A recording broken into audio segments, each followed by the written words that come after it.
Oh, how great. How about that?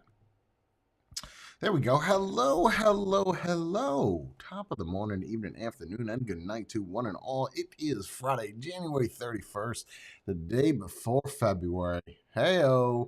What we're going to be talking about today is two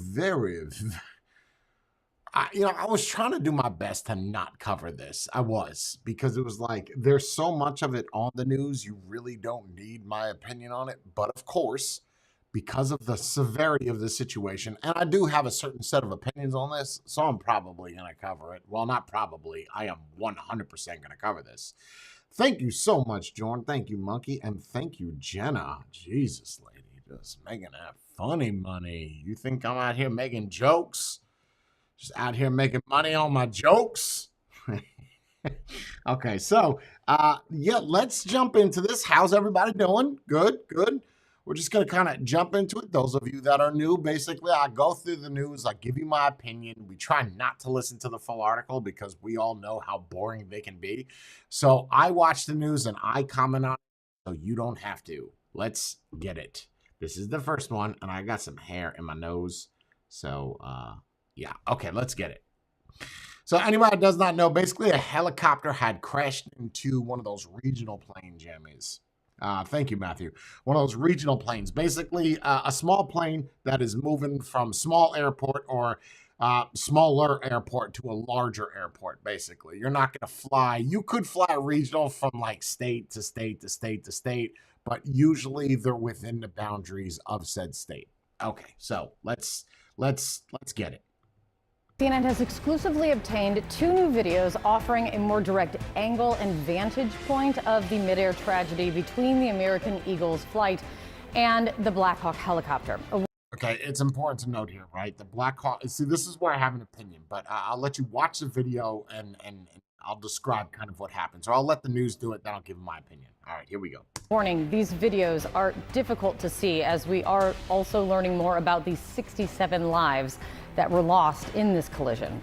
This morning, the New York Times is reporting that the helicopter may have been flying outside of its approved flight path and higher than it should have been. We'll get much more to that. Let's get to the videos. The first video we want to show you, the bright light that you see at the top is the This is crazy. American Airlines jet as it approached the runway. Then you see the helicopter flying directly into the frame and directly into the plane. Both aircraft immediately then crashing down into the Potomac River.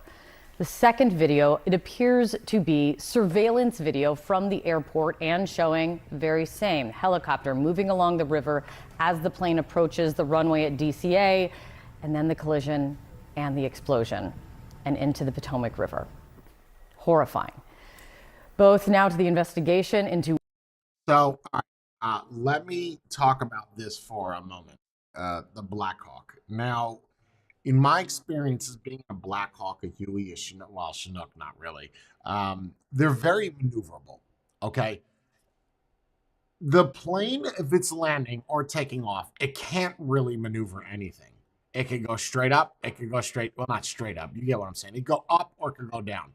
The fact that the helicopter saw said plane, right, it could have maneuvered that. Right, you've even seen it on movies, right? Depending on the level of skill of that helicopter pilot, they could almost fly sideways. Especially considering when you see that video, you're watching him fly straight. Did he think he was gonna clear that?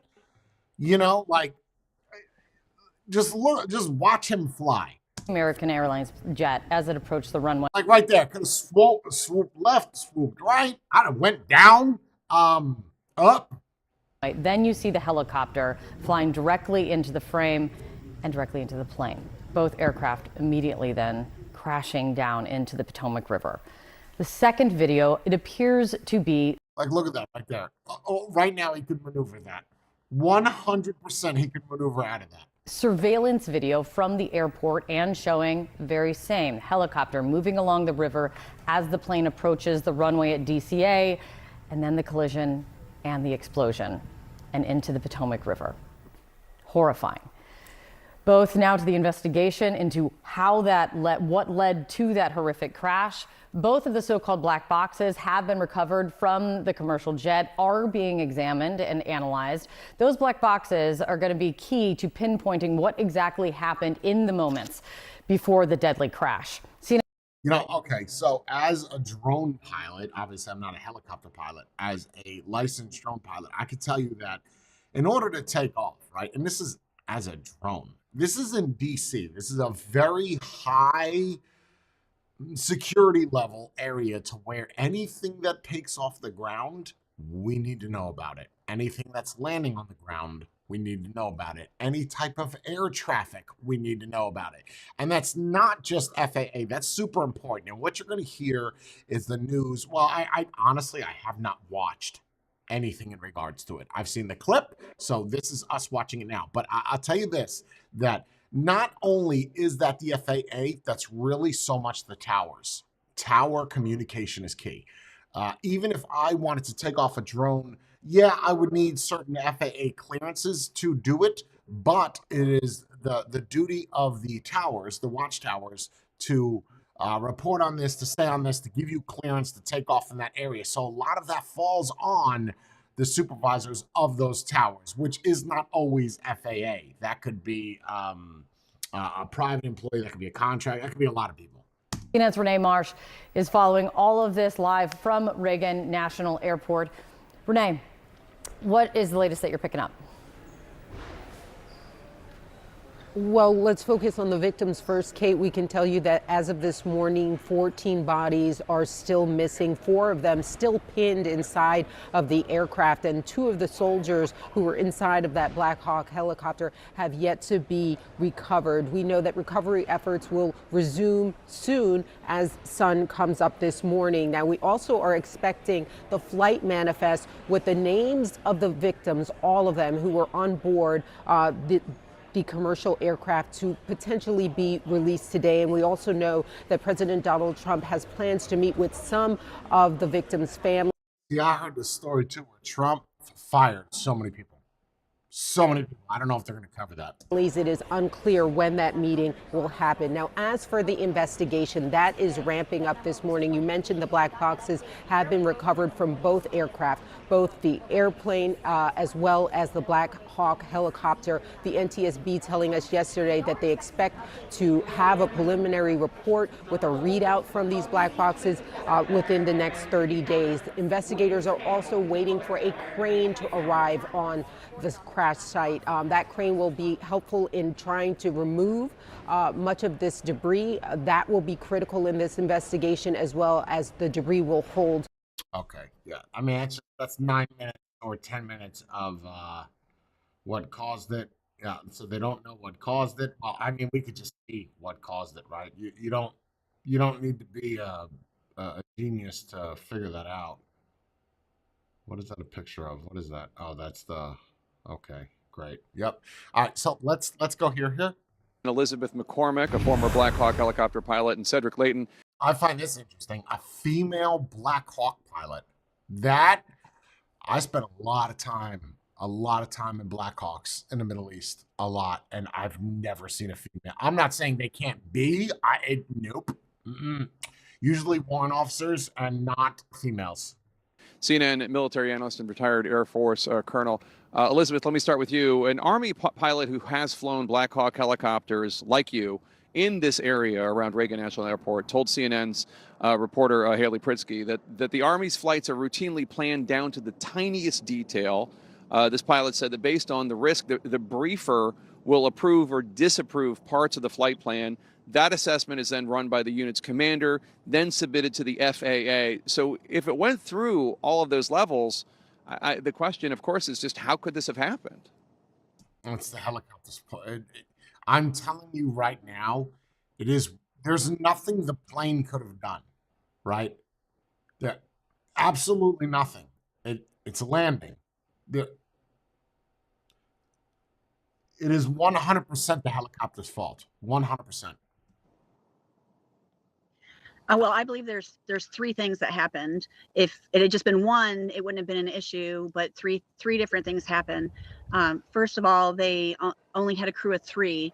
And if you're flying a visual flight plan in a crowded airspace like this, they really should have had 2 crew chiefs in the back of the helicopter to clear each side, as the pilots only have visibility from straight ahead 12 to 3 o'clock, or 12 from 9 o'clock to 12 o'clock. So you only have visibility of the front 180 degrees. Your crew chiefs clear. Okay. I don't know about you, but when I watched that helicopter, if that's the argument that you could only see 12, 3, and 9, which we get, right? Everybody has seen a Black Hawk, right? Like you've seen one. I don't want to insult anybody's intelligence here, but he's flying clearly directly towards it, so you can see it, right? Like you. Okay. Clear the back. If you only have 1 crew chief, how much can you clear? I think that was a major issue. So and that's well interesting. As the, yeah, go ahead. Keep going. Well, so are you saying instead of a crew of 3, it should have been a crew of 4? How many people should have been on the helicopter? And then please continue with your other 2 points. Yes, so 3 is a minimum crew for a Black Hawk helicopter. In my opinion, when you're going into visual flight mode in a crowded airspace like this, it should be a minimum of 4. So you have a pilot on each side for visibility. That's the first one. The second one is, it is, whether they were on night vision goggles at that time or not, it is a very cluttered airspace with a lot of lighting and the lights reflecting on the river. And so with that, Oh, that's a fair argument. it's easy to kind of get a little disoriented as far as the height.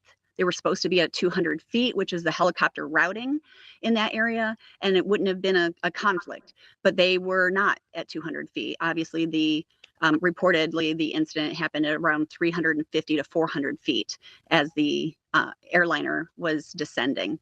So that they were at the wrong height. So that's a pilot error. The first would be a policy error or choice.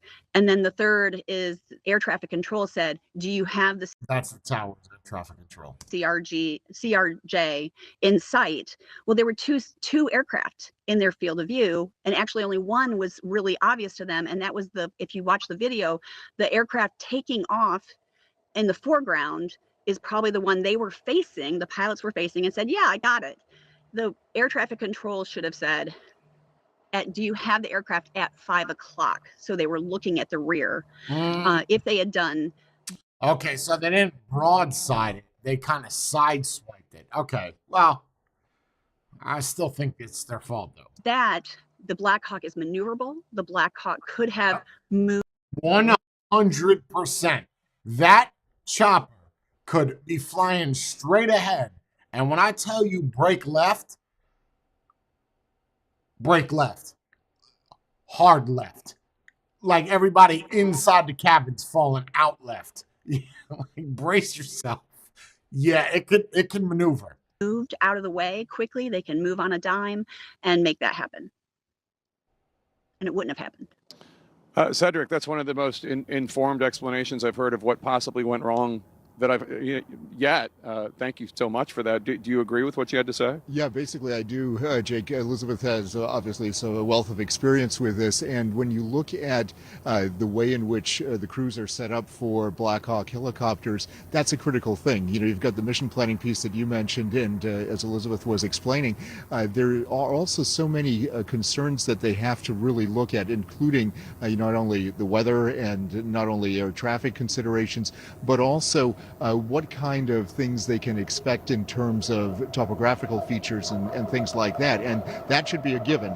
But there are things that change sometimes. Sometimes there's new construction and things like that. And so they have to have as much meticulous planning as possible. And if that planning isn't taken into consideration and isn't done in the right way, then of course there could be significant consequences. Not saying that happened here, of course. Right. We don't know. We're just trying to make informed observations about what possibly happened. Obviously, Elizabeth says that the Black Hawk was supposed to be at 200 feet, and it was actually at 350.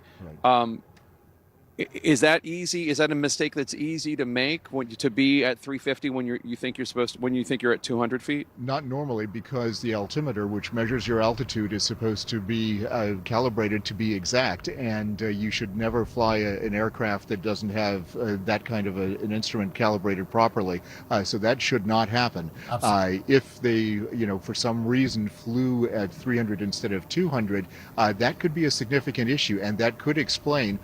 Well, I can tell you, if you're talking about 100 feet, that's a big 150 feet nonetheless. That's a big difference, right? If they were flying at 200 proposed feet that they were supposed to be at, 100%. If anything, no, because they collided directly on the side of it. They would have just totally missed it. It would have came close, but not that close. Why they were flying, where they were flying, and at what altitude they were flying. So it is a significant thing that the NTSB is definitely going to have to look at. All right, fascinating stuff. Cedric Clayton here and Elizabeth McCormick. Thanks to both of you. For more on this, I want to bring in CNN's Danny Freeman, who is here with me at Reagan National Airport. And Danny, obviously, He reminds me of a fat Freddie Prinze Jr. from the 90s. anyone who lives in this area has flown inside this airport a million times and understands how busy these runways are. This was actually a huge fight in Congress last year because lawmakers want to always add a direct flight so they can get back home easily on the weekends when they're out of session. But lawmakers from Virginia and from Maryland were expressing a lot of concern about adding more flights to put in this airspace, given how congested it already was. Yeah, you heard Senator Tim Kaine speak about that a lot, both last night and, of course, today as well, that this has been a concern that he's been talking about for quite some time. And I think you can expect to hear more about that, not only because of the tragedy that happened yesterday, but also because part of our CNN Investigates team, they've been unveiling, or I should say reporting on, near misses, specifically here at Reagan National Airport in the past, that have also specifically happened when it comes to landing around helicopters. According to, again, some of our CNN Investigates teammates, in the past 3 years, at least 2 other pilots have reported near misses, specifically where they had to make evasive maneuvers with So is it that the guy that was flying, or the officer that was flying the Black Hawk, was not experienced enough to do those maneuvers? And if so, why would they assign him to an area whether he was training? Didn't we just recently see something about a helicopter crash too? A couple months ago, helicopter crash with somebody, and all the people died on the helicopter, or 2 people survived or something. I thought we just saw this. I feel like I'm having flashbacks or a deja vu or something. Somebody just had a helicopter accident a couple months ago. Passenger planes to avoid hitting helicopters as they were coming in for a landing. So you can expect that piece of information to definitely get more scrutiny and perhaps fuel more fire to this conversation about if there perhaps is too much traffic in general, but also when it comes to these helicopters flying sometimes routine missions around this area. Yeah, and that was something that stood out to me today from that briefing that we had at the White House, where the new Defense Secretary, Pete Hegseth, was there, and he was essentially saying that he said the pilots on the helicopter were fairly experienced. We know. Okay, well, there goes that question. There's 3 members. That's pretty standard for a lot of these training flights, which we thought it was a training flight because it happened at night. He said that this one was a continuity of government flight. We know that we had heard that sometimes they do these where essentially if there was something that had to happen and they had to whisk someone, a senior congressional leader, for example, out of wherever they were in Washington, it would be a flight like this where it Oh, okay. happened. So that's why these helicopters were flying so close to the airspace. Well, and Caitlin, I mean, we heard from Natasha Bertrand today, also from the Pentagon, saying that these pilots aboard that Black Hawk helicopter had as much as 1,500 hours of experience. So again, to your point, these were not inexperienced people who are behind the controls here, but we're still waiting to see just what went so wrong last night. Danny Freeman, thank you for that. And also, I mean, do you really need to hear the black box? Think about it. Like, you can visually see what happens. What is that going to tell you? That they noticed it. Okay. Yes. What else? What kind of information? You visually see the problem. Black box, usually you recover that when you see a plane that just falls out of the sky in the middle of the Baltic Sea, right? Or somewhere random. We need to figure out like that Malaysian missing flight, the one where people were getting phone calls, but the flight was nowhere on any air traffic controllers markers. It was just gone. Okay, we need to see that. But with this, what do you need to know? Like, the pilot did the plane pilot did everything that they were supposed to. The helicopter pilot on the other side, which was military, someone in chat said, "Is the civilians going to go out and go sue the military now?" You ain't going to win that. Just forget it. Just what do you think is going to happen? You think the government's just going to give you money? Nope. Nope. You could just throw that away. Ain't no lawyer going to touch that. That's all. Tonight, an arm. Yeah, okay, so we get it, right? I don't want to move away from that, but I don't want to bore you. So I got one more for this, though. This is 2 minutes long. This is the air traffic control, the ATC, during this mishap. We're turning around some audio tape that we now have in our possession, and it is, let me just read to you what I have here. It is between PAT 25 and DCA Tower.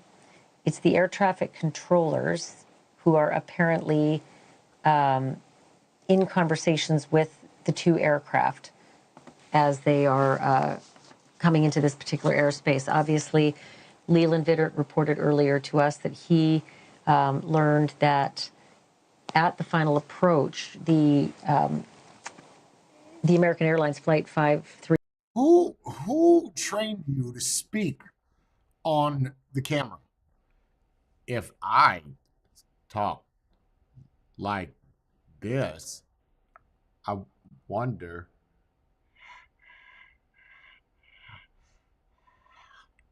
how many people would wait for the next word to come out of my mouth. Oh my God, lady, speed up. 342 was told to switch to a different runway, to runway 33, and the pilot said we could do that.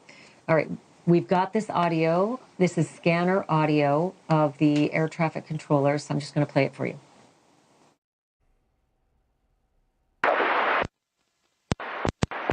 S2 CRJ in flight. S2 Club, S1 is CRJ. This club has a aircraft in flight for separation. Love it. You know what I got out of that?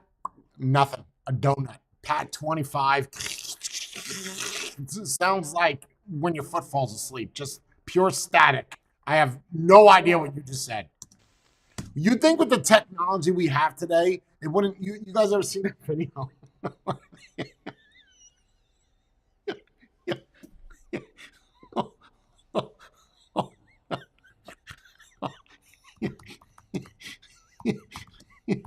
Hold on, I got you.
I can't breathe.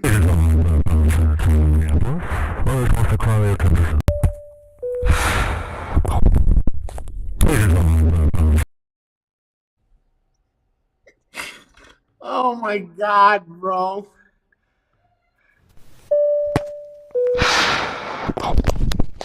Ladies and gentlemen, this is now Center to Minneapolis. Well, this wants to call your temperature.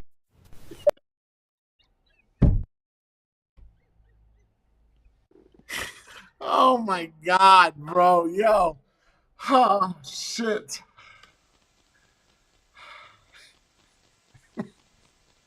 472 Washington Tower, 1 star, 32017.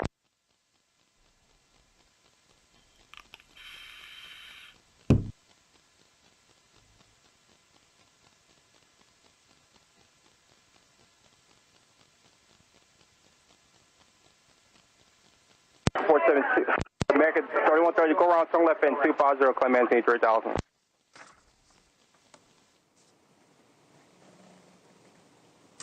So again, that was audio between Pat 25, and I'm sorry I can't tell you what Pat 25 means, but the DCA tower I can certainly tell you. It's air traffic controllers.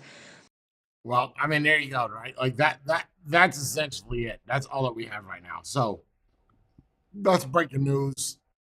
I think it's so interesting. You have such an expensive aircraft, and then you have a microphone from CompUSA, and to me that makes zero sense. You have the most advanced shit on board, and I could teach you how to fly a plane. You fly a jet, an airliner, no problem. But when it comes to a microphone, nope. Situational awareness. Just shove it in your mouth and just go for it. All right, let's see what else is in the news today. Oh God, because that's all on my feed, right? That's all that I got.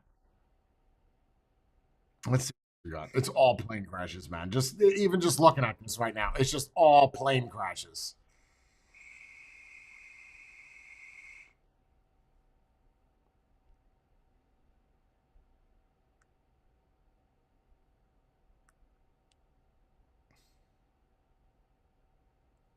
Plane crash, plane crash.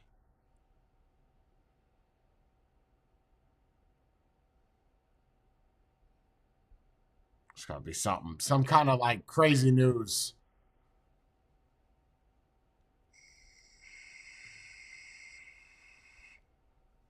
Nothing.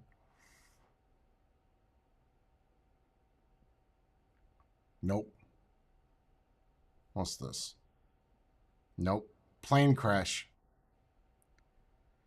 I mean, that is literally all over. What is this?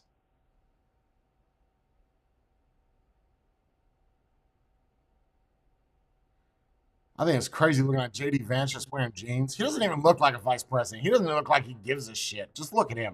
Great. Okay. Well, hello everybody. It's great. Like, take a look at him. He that just looks like a fire marshal, right? Like that looks like some dude that's like supposed to clean up the streets. He's on community service for selling some like a dime bag of pot to somebody, or he's just gonna fix your roof. That's what I get by looking at him. He does not look like a vice president. He even has his name right on his like members only jacket because nobody knows that you're the vice president. Like, you don't fit the bill. And okay, To be back in Damascus. I visited during the campaign. I did not know that there was a Damascus, Virginia. I find that extremely interesting, by the way. Do they make Damascus there? Why are they called that? Okay. Trail. The governor was kind enough to show me around, not just last time, but this time as well. As you all know, I love the Appalachian region of our country, especially this particular part. It's beautiful. The people are kind. Air Force Two. He's got his own little jacket. I didn't even know they had an Air Force Two. And friendly, and they've got a great community here, but obviously got slammed very hard by the hurricane. And I think, unfortunately, while the people have done an incredible job at rebuilding this community, they have not had a federal government that's really been on their side. I've heard so many stories just in the last hour that I've been. And I kind of have to respect this man because he doesn't have any notes, right? Like, he's just off the dome.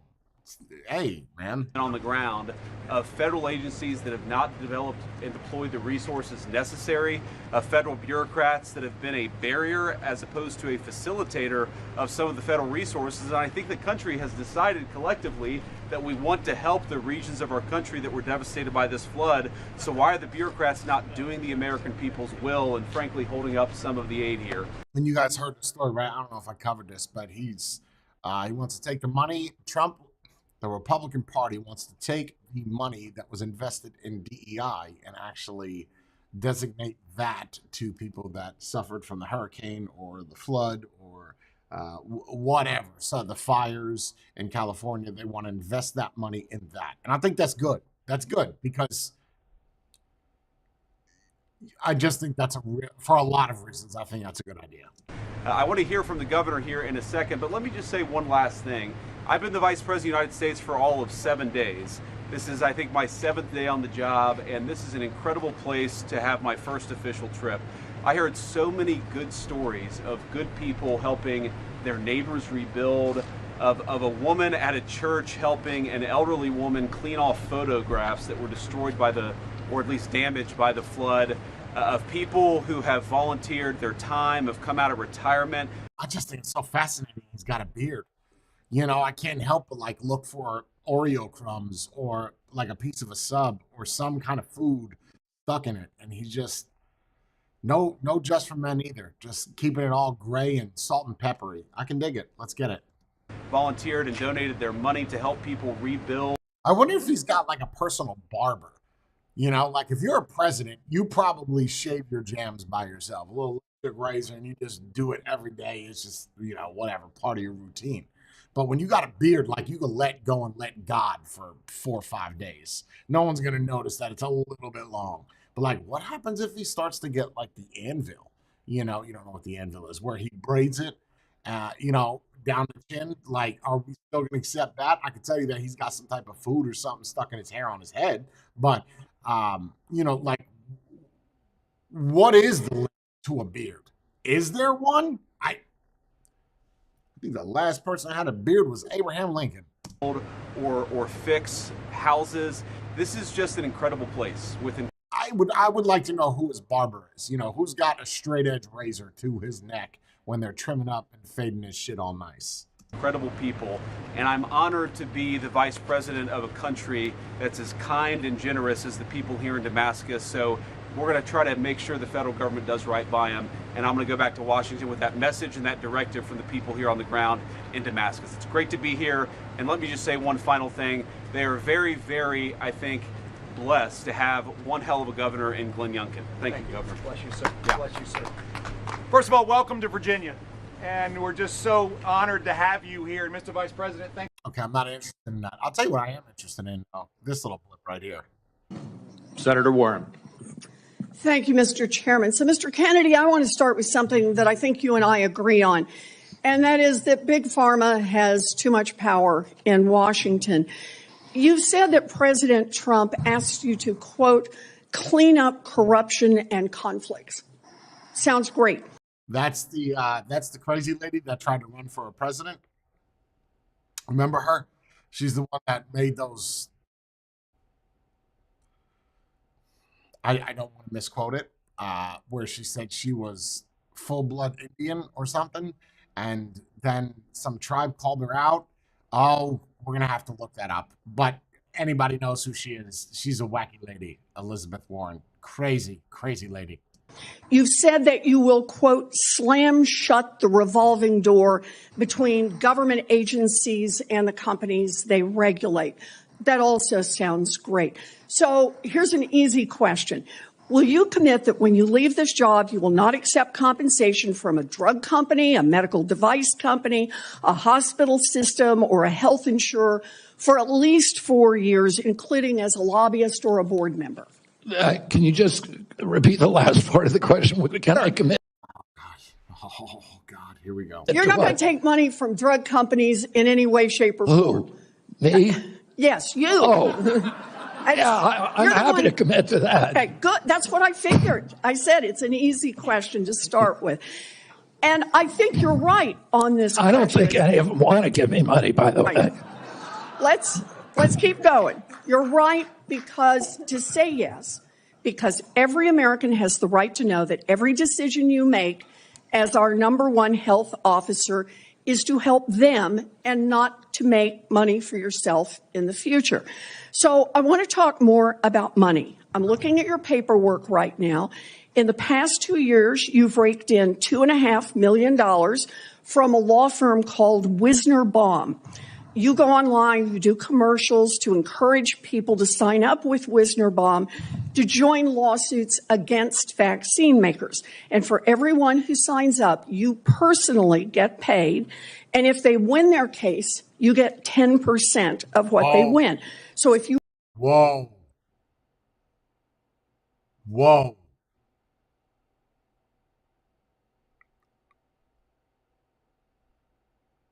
Wait. That's a hell of a referral program. Wow. Okay. You bring in somebody who gets $10 million, you walk away with $1 million. Now, you just said that you want the American people to know you can't be bought. Your decisions won't depend on... Well, kind of throw that right out the window, right? How much money you could make in the future.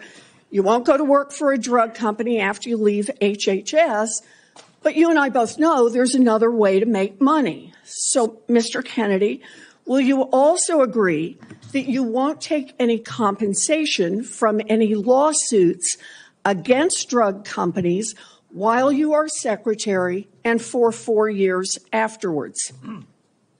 Well, I'll certainly commit to that while I'm secretary. But I do want to clarify something because you're making me sound like a shill. I put together that case. I did the Science Day presentation to the judge on that case to get it into.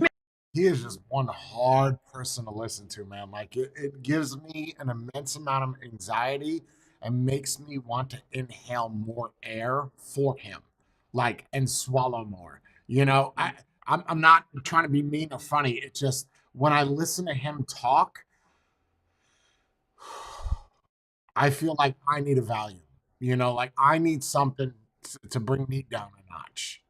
Mr. Kennedy, it's just a really simple question. You've taken in $2.5 million.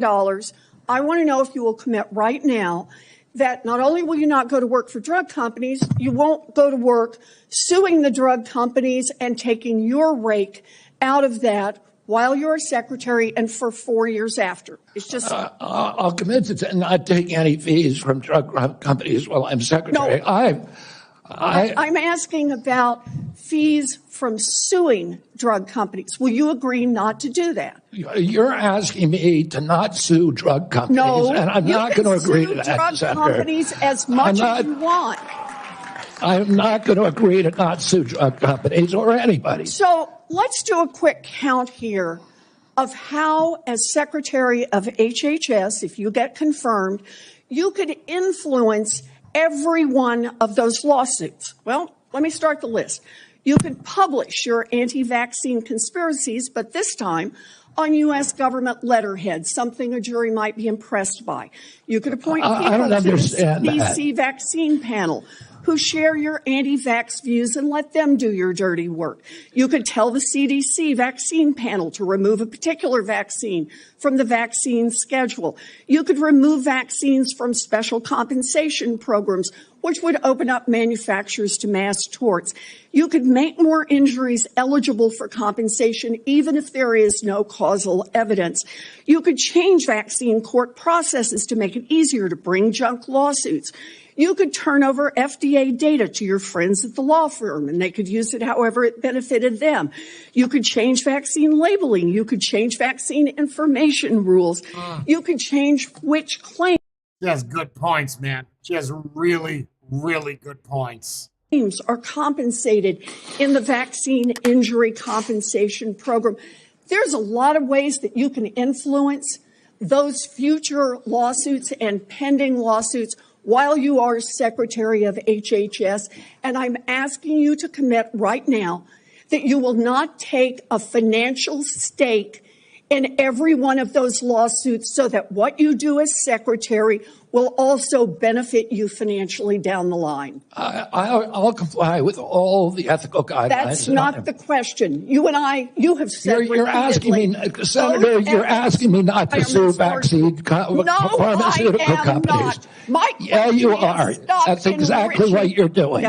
Look, no one should be fooled here. As Secretary of HHS, Robert Kennedy will have the power to undercut vaccines and vaccine manufacturing across our country. And for all of his talk about follow the science and his promise that he won't interfere with those of us who want to vaccinate his kids, the bottom line is the same.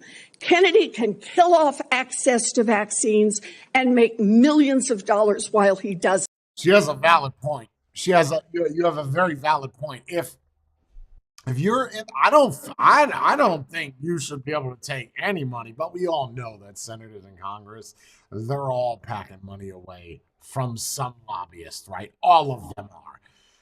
But I feel like if you're a head of a department that I did not know that about the lawyers, but if he is benefiting money, all the people that are suing the vaccine companies through said law firm, and he gets a percentage of that, that should, like 100% should be removed when you go into that position of power. There's no discussion there. Like that's the end of that.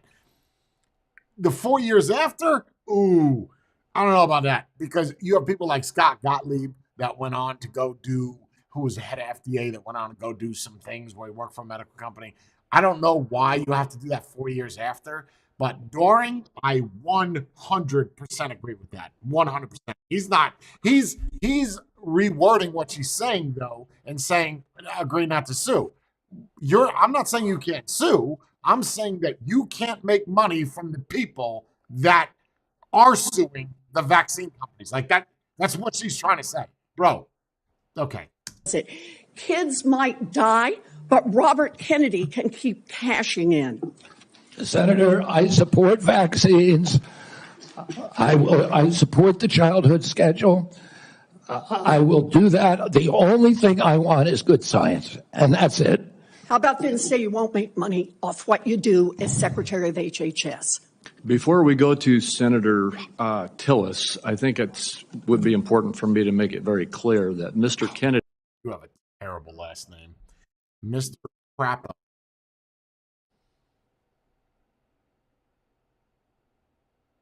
You got to change that. You can't keep that name. There's no one on this panel will, one, call you out, two, be your friend. Can I call you by your first name? Kennedy has gone through the same Office of Government Ethics process as every single other nominee in the Finance Committee this year and in previous administrations. In addition to listing his assets, including the items that you've identified, he has signed an ethics letter that has been reviewed by the Office of Government Ethics concerning any possible conflict in light of its functions and the nominee's proposed duties. And we have a letter from the Office of Government Ethics that he hasn't complied completely with all applicable laws and regulations governing conflicts of interest. Mr. Chairman, point of information here. Have we had a single nominee come through who's made $2.5 million off suing one of the entities that it would be regulating and plans to keep getting a take of every lawsuit in the future? Have we had that before? I haven't reviewed the past documentation of every other nominee's financial interests, and so no. But I know that every single time we get a nominee, their financial interests are attacked. That's why we have the Office of Government Ethics. That's why they've reviewed everything that's in his record, and that's why he has even, I think, and I don't know that I want to ask him to get into it, but he has listed his assets and has gone through a discussion of the responsibilities under our ethics laws and is complied with all of those requirements. So, notice how nobody's saying his name? Ain't nobody saying Mr. Crappo? Nobody. You have a terrible last name, bro. You've got to change that. That's got to go.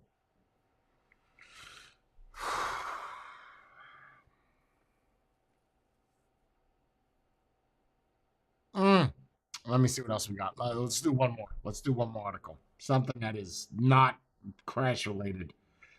See, this is a refresh. This is the same thing. Now I'm getting RFK on my feed.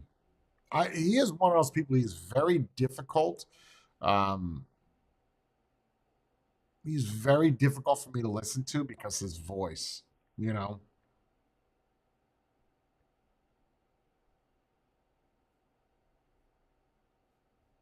Nothing. Nothing else. I think that's it.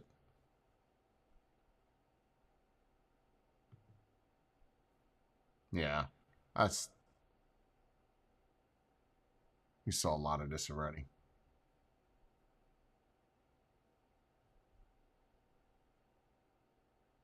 What is this? Yeah, I'm not watching that. 25 minutes long. No.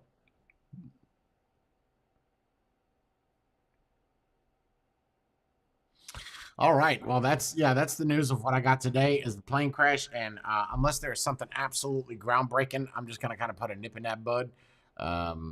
Yeah, I would be interested as to, I guess, hearing what the helicopter pilot said at the end of it. I didn't see any evasive maneuvers with that at all when they were crashing into it. But then again, it is a night. It's a night video, so whether or not we're really going to get anything out of it, I feel like it was like last minute. That being said, thank you all for watching. Thank you all for the donations of the stream. Thank you to all the people watching over on the YouTubes, Jenna, Jorn, Monkey, and Maddie. Thank you all so much. You guys have a great day. Stay beautiful, and I will see everybody tomorrow.